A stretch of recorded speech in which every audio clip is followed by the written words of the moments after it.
ప్రపంచ దేశంలోనే పేరెన్నికగానుల వాళ్ళందరినీ ఈ పాలసీ డాక్యుమెంట్లో భాగస్వాములను చేసి ఈ పాలసీ డాక్యుమెంట్ను తయారు చేసుకోవడం జరిగింది.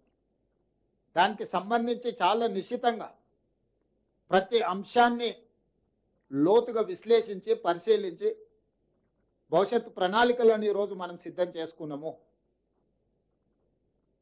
అందులో భాగంగానే తెలంగాణ రైజింగ్ 2047లో విజన్లో భాగంగా ఒక స్ట్రాటజీ తీసుకున్నాం.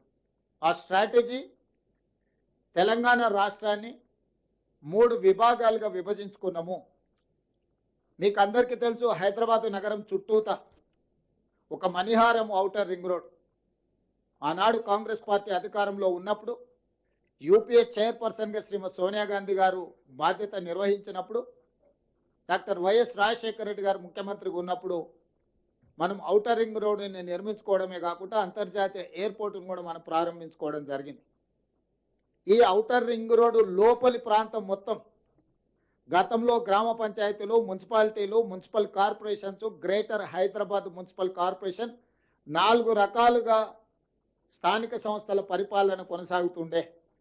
తద్వారా గ్రామ పంచాయతీ ఏం చేస్తుందో మున్సిపాలిటీలకు తెలిసేది కాదు, మున్సిపాలిటీలు ఏం చేస్తుందో మున్సిపల్ కార్పొరేషన్లకు తెలిసేది కాదు, మున్సిపల్ కార్పొరేషన్లో ఏం జరుగుతుందో జిహెచ్ఎంసీకి తెలిసేది కాదు.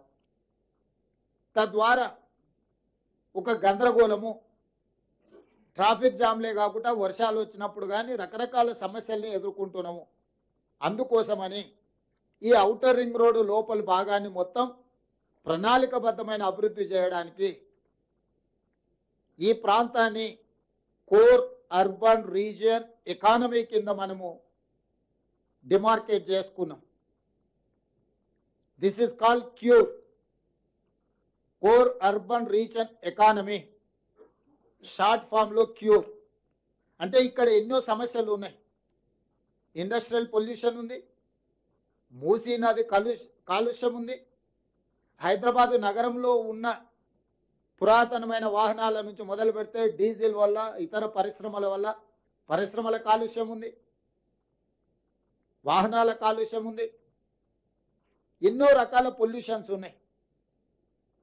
వీటిని తగ్గించడము లేకుండా చేయడము, తద్వారా ఒక నెట్ జీరో సిటీ లాగా కాలుష్య రహిత నగరంగా మార్చాలి అని అంటే దీన్ని క్యూర్ చేయాల్సిందే.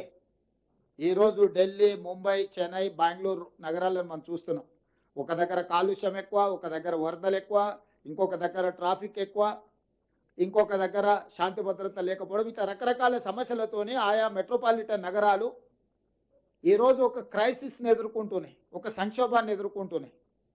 వీటన్నిటి దృష్టిలో కోర్ అర్బన్ రీజియన్లో ఒక పారదర్శకమైన నిర్ణయాల ద్వారా భవిష్యత్తులో ఇలాంటి సంక్షోభాన్ని నివారించడానికి, కాలుష్యాన్ని తొలగించడానికి, ప్రణాళికబద్ధమైన అభివృద్ధిని చేయడానికి ఈరోజు కోర్ అర్బన్ రీజియన్ మొత్తాన్ని 2170 స్క్వేర్ కిలోమీటర్ల ప్రాంతాన్ని సర్వీస్ సెక్టర్ కింద మారుస్తున్నాం.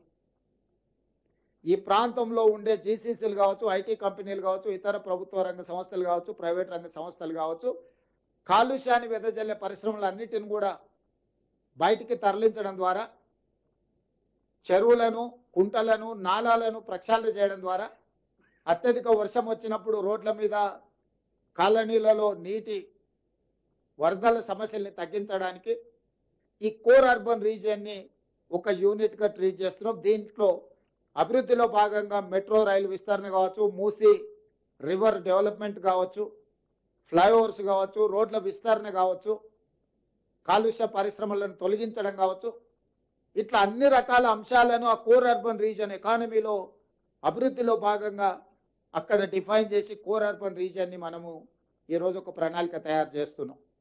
అదేవిధంగా outer ring road out side కొత్తగా ఇప్పుడు రీజనల్ రింగ్ రోడ్ రాబోతుంది. సూత్రప్రాయంగా కేంద్ర ప్రభుత్వం ఆమోదించింది. రీజనల్ రింగ్ రోడ్డును మనం ఈరోజు ప్రకటించుకున్నాము. ఔటర్ రింగ్ రోడ్డు 162 కిలోమీటర్లు ఉంటే నగరం చుట్టూతా ఒక అభివృద్ధి వలయంగా, రీజనల్ రింగ్ రోడ్డు దాదాపుగా ఒక 360 కిలోమీటర్లతోని రెండవ మణిహారాన్ని తెలంగాణకు మనం ఈరోజు తయారు చేసుకుంటున్నాం. దీన్ని పెరి అర్బన్ రీజన్ ఎకానమీ కింద ఈరోజు మన పాలసీలో మనం తెచ్చుకోబోతున్నాం.